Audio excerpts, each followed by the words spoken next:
तस्वीरों में आपको बताते हैं कि करनाल का इंद्री खंड है और इंद्री खंड में आपको बता दें कि जनेसरो गांव है और जनेसरो गांव में ये राइस मिल आप देख सकते हैं तस्वीरों में। हम लगातार आधा घंटे से इस चीज़ की पिक्चर देख रहे हैं कि ये क्या अभी चलाया है या ऐसी रूटीन में चल रहा है।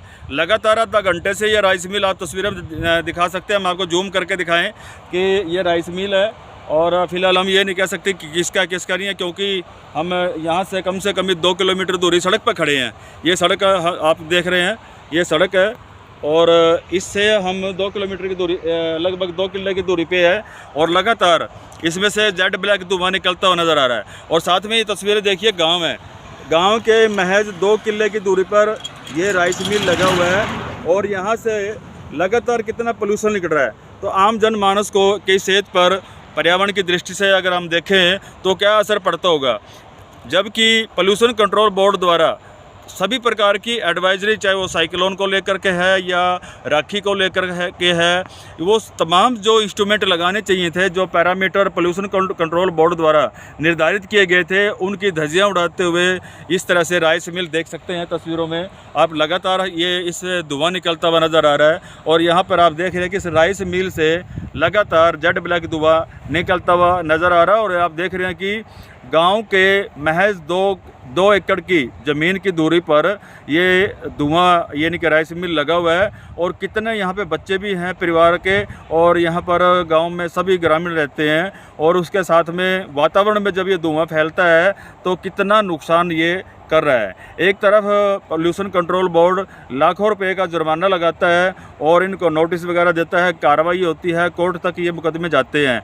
दूसरी तरफ इनमें इतना भी खौफ नहीं है कि यहाँ पे इंसानियत के नाते कम से कम इसके जो निर्धारित किए गए हैं पैरामीटर, उन मानकों को पूरा करें और इसके ऊपर कंट्रोल करें। लेकिन ये लगातार धुआं आप तस्वीरों में देख भी रहे हैं, मैं आपको दिखा रहा हूँ और ठीक इसके मैं पीछे खड़ा हूँ और आप देख रहे हैं कि लगातार इस तरह से धुआं निकलता हुआ नज़र आ रहा है और किसी प्रकार की कोई भी एक्टिविटी या कोई भी गतिविधि होती हुई नज़र नहीं आ रही है। क्योंकि हम जैसे रूटीन में इसको चेक करते हैं, देखते हैं, तो हमें ऐसे ही निकलता है। जब भी ये चलता है तो ये ऐसे ही धुआं निकलता हुआ नज़र आ रहा है। हमने एक बार नहीं है, अनेकों बार देखा है। तो आज हमने, जैसे गांव वालों ने बताया कि भाई साहब हमारा इससे बहुत ज़्यादा नुकसान है और पर्यावरण की दृष्टि से इसके ऊपर प्रतिबंध होना चाहिए, इसके ऊपर कंट्रोल होना चाहिए। और जिस तरह से ये कंट्रोल नहीं हो रहा है और इसका लगातार धुआं भी निकलता हुआ नज़र आ रहा है, तो पोल्यूशन कंट्रोल बोर्ड को चाहिए कि इसके ऊपर अवश्य कार्रवाई करे और इसके जो मानक दिए गए हैं उसको भी पूरा करे, ताकि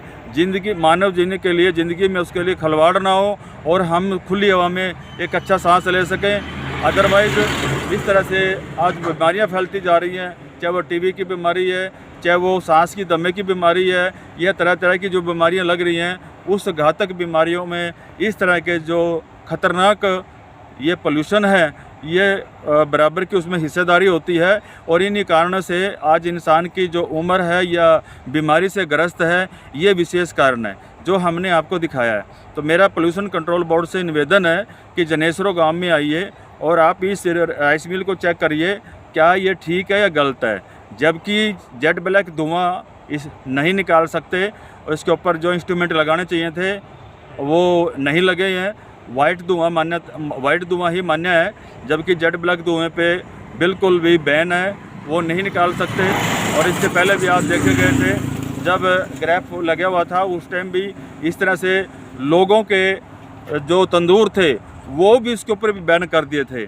जबकि तंदूर में लोग खाना बनाते हैं, पहले चूल्हे पे खाना बनाते थे, और ये भी देखिए बल्क में धुआं निकल रहा है। तो आज पोल्यूशन कंट्रोल बोर्ड कहाँ गया? क्या महज छोटे छोटे गरीब लोगों के लिए ही पोल्यूशन कंट्रोल बोर्ड बना है?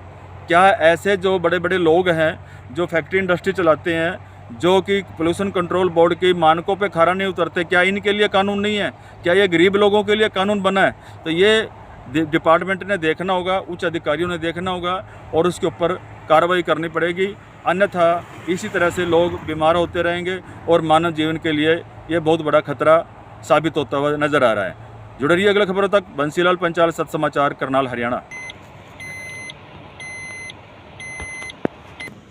तो तस्वीरों में देख सकते हैं कि ये SG फूड है और ये आप तस्वीरों में देख रहे हैं कि गेट का दरवाज़ा है जो राइस मिल है जिसमें से धुआं निकल रहा है, ये SG फूड है।